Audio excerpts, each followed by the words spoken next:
Hi అండి, కాకరకాయ వెల్లుల్లి కారం ఈజీగా ఎలా తయారు చేసుకోవాలో చూపిస్తాను. ఫస్ట్ అయితే 1 టేబుల్ స్పూన్ శనగపప్పు, మినప్పప్పు, అలాగే ధనియాలు తీసుకొని బాగా వేయించుకోవాలండి. అన్నీ కూడా 1 టేబుల్ స్పూన్ తీసుకున్నాను. ఆ తర్వాత చూపించినంత కరివేపాకు వేశాను, 1/2 టేబుల్ స్పూన్ ఆవాలు, 1 టేబుల్ స్పూన్ జీలకర్ర, 1 టేబుల్ స్పూన్ నువ్వులు, ఇవన్నీ కూడా వేయించుకున్నానండి.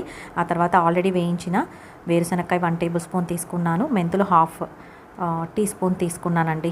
ఇలా తీసుకొని బాగా వేపుకోవాలి. ఆ తర్వాత ఒక ప్యాన్లో కొంచెం ఆయిల్ తీసుకొని కాకరకాయ ఇలా చిన్న స్లైసెస్ లాగా కట్ చేసి బాగా డ్రైగా వేపుకోవాలన్నమాట. అందులో కొంచెం పసుపు యాడ్ చేశానండి.